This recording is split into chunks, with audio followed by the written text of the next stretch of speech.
Welcome. This time we're going to be talking a little bit about creativity, but we're looking at the writing side. The Nigeria Prize for Literature, established in 2004 by the Nigeria Liquefied Natural Gas Limited. Today, the prize celebrates 15 years of recognizing excellence in Nigerian literature. The prize has been awarded for 14 Nigerian authors over the years with accompanying prize monies. The winner of this year was the winner this year was Jude Idada, a writer, actor, poet, playwright, producer. That's plenty. That's plenty. He'll tell us how he manages all of that. But to help us understand this whole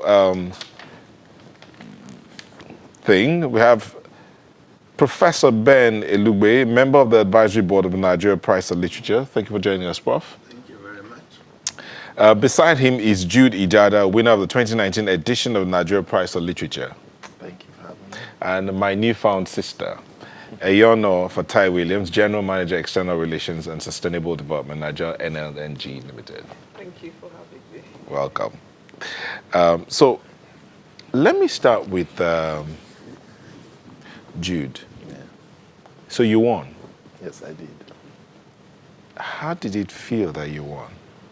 Well, it felt great. It's fulfilling.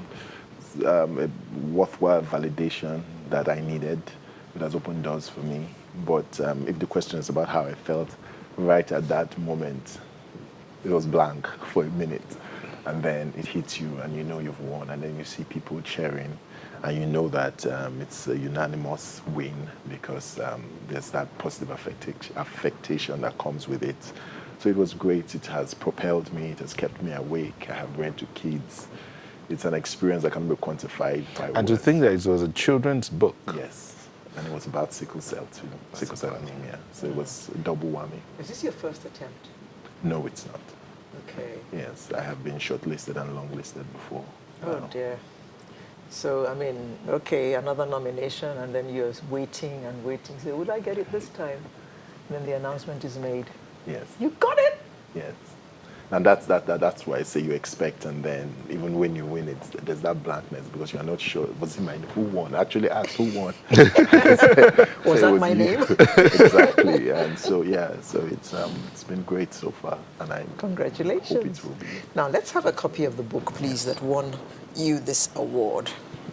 Now, this is the book. It's called Boom Boom. Obviously, it's a children's book, so which means that this year the spec was literature in the category of children's writings. Am I correct, Ayono? Yes. Last year, what was it?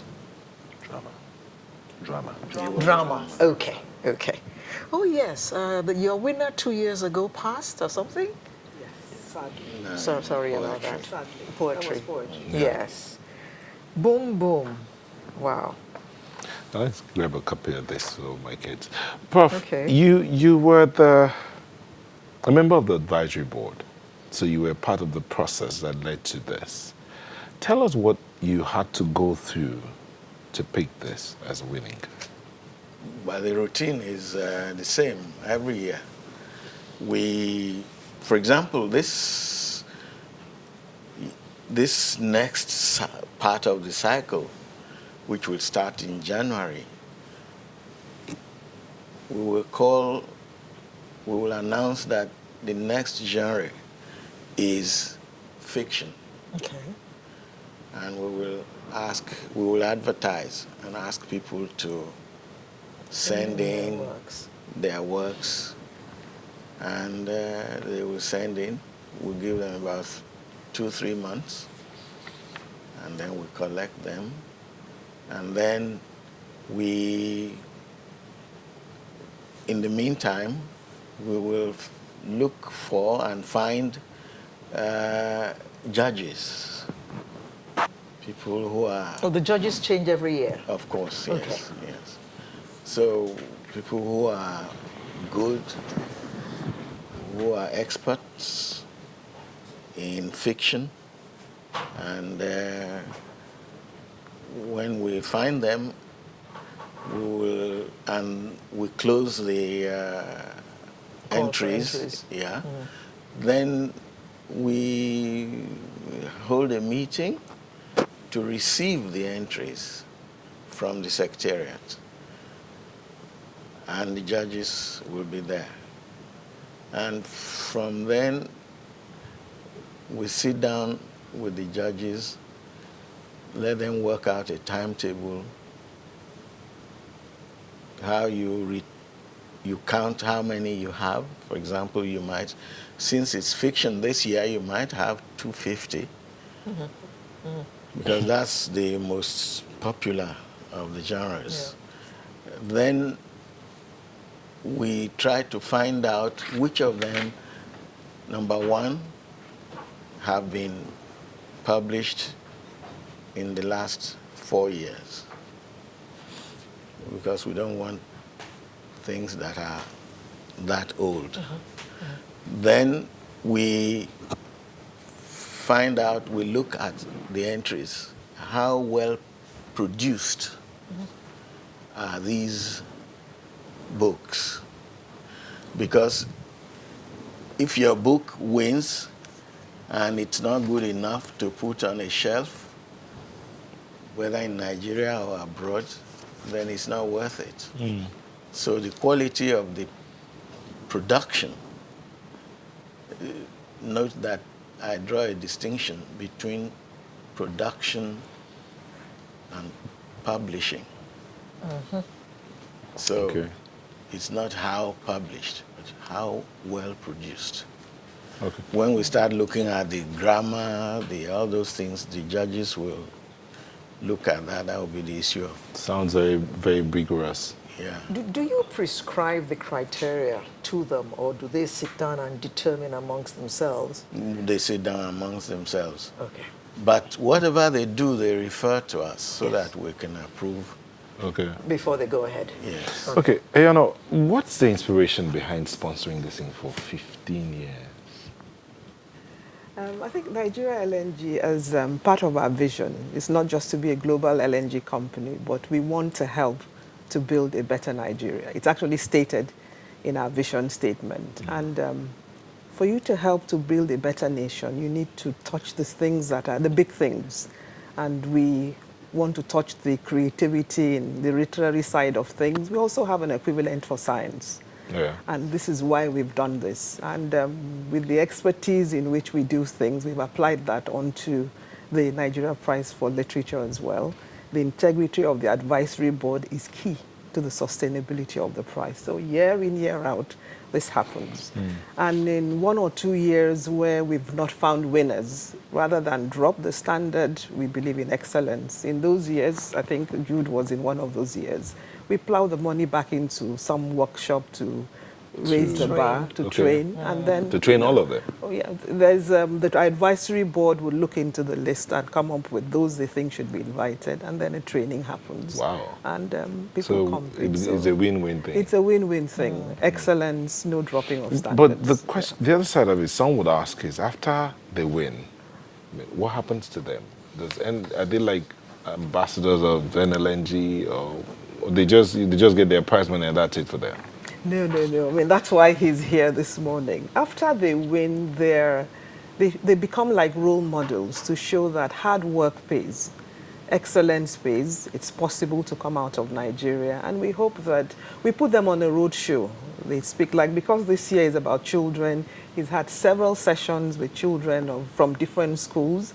It's a creativity session. He comes to a program like this to inspire other writers that there is this prize where, contrary to what people think about Nigeria, where it's just done transparently. There's a criteria. If you meet the criteria, you go on to the next step and the next step and the next step, and really to show that Nigeria works. Jude. Okay, so I was going to say you should read us a bit of the book. Jude, have you always written children's books? Fortunately, I write across different genres, and so it's not only children. I write adult fiction, I write drama, You poetry, won and all. this category this year. Yes. In what other categories have you taken part? Yeah, for drama, and for also children's literature. She talked about the year where there was no Winner. I was in that year. I had the book Didi Kanu and the Singing Dwarfs of the North. So you that had was to go submitted. back and Yeah. So I was actually, I was selected amongst I think we're 18 of us who went for a workshop. And a facilitator was brought from the UK who taught us how to actually write for children. And all that I learned that year, I put it into writing this, and I won it. Yeah. impressive, impressive. Okay, So that yielded this. Yes. Well done. I don't know. I don't know if you should put it like that. That yielded this because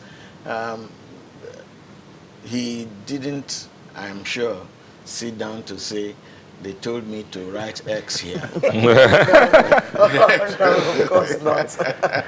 No, but if he didn't qualify before, and after that course he then qualifies, that means that that course went a long way in affecting Yes. what he now came You're up right, with. You're right. You're right. Did- And the fact that he didn't feel that he's a well-known writer, how can he go back Yeah. to take part in this workshop? I think it was said something about him and his character. And I thank God for him that something good came out of it. So that moment when you feel like that your morale sort of like goes, so I'm not fit, Yeah. I'm not it, and then you have to go through like going back through school. Did you get that kind of feeling at any point in time? Luckily for me, I've never been that kind of person because I believe life, as long as you're alive, you're still a student. You want to be better. Iron sharpens iron. You're a rough diamond. You need to be polished. So I always approached it that way, that, these people were going to come and teach us and, give me knowledge I didn't have. So I went there with an open mind, an eager mind, ready to learn. And I learned as voraciously as I could. And, luckily. Okay, let's hear a few words of the book. Okay, I'll read very fast. So this is Boom Boom by Judy Dada.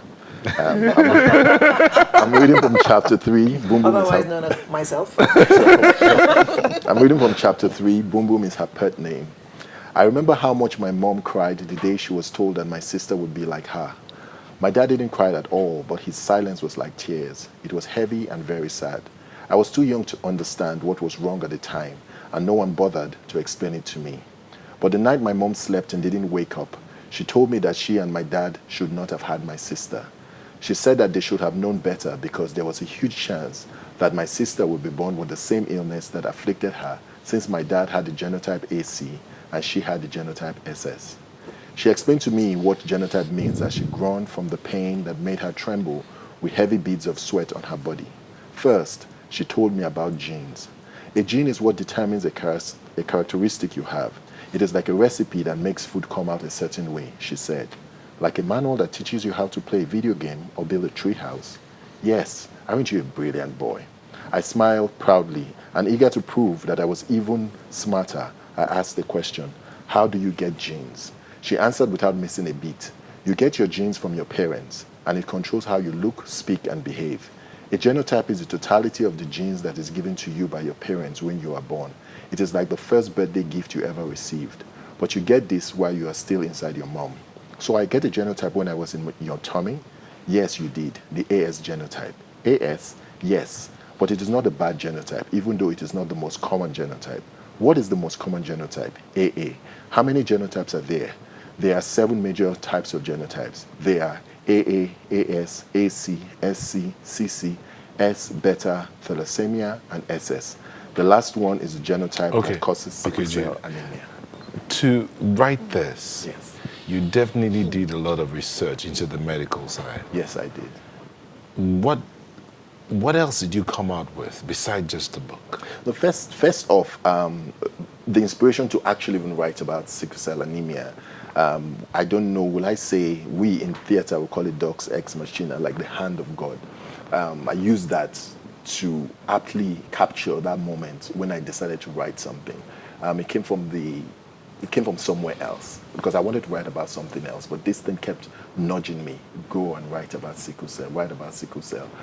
based on, people, friends I've had who had passed on. A friend who was actually, or who is actually living with the ailment. She's alive now, Hawa Audu. And then, of course, Tosin Bokno had just died. And all of that came together to inform me writing this. And most importantly, about a friend of mine in Canada who had gone ahead to get married to an AS lady, even when he had AS. And he believed at that time that even though we advised him not to go ahead with the marriage, he said God, in all his wisdom, will not make that happen to him. And they have 2 children, and both of them have SS. And when the eldest child was having a crisis, and she was crying and in intense pain, she kept saying, "Daddy, why me?" And then he will say to her, "Oh, God knows best." And I knew it wasn't about God knows best. You knew, but you went ahead. And it occurred to me that maybe we're telling people about sickle cell anemia when it's too late, because they're in love. Yeah. They can't hear, they can't see. So I decided, I said, let me write a story about sickle cell anemia addressed to children.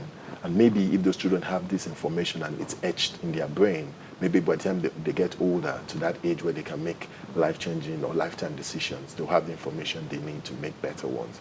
So that was the call that pushed me to write sickle cell, so write Boom Boom, which is about sickle cell. That is certainly an important fact, because even today, people who are AS are still getting married, and like you said, they're still hoping God will do something about it. No, you do something about it. Don't bring children into the world who you know are going to come into the world and suffer.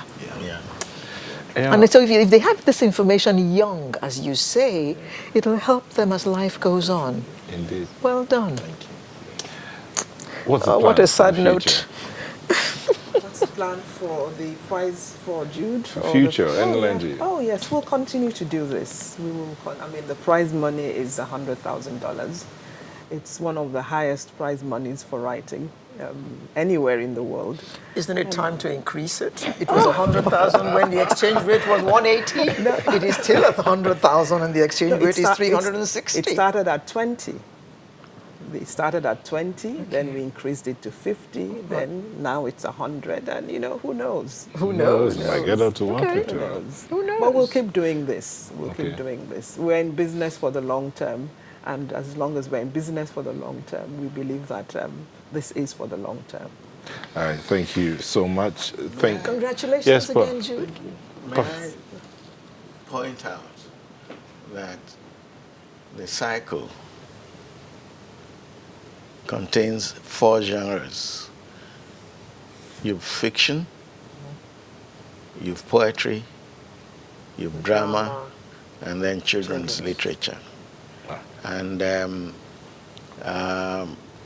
was a year when the poetry prize was not awarded because the owners made it plain that excellence is what they are after. So it was easy for the advisory board to say, if there is no entry good enough, if there is no entry good enough, then don't recommend.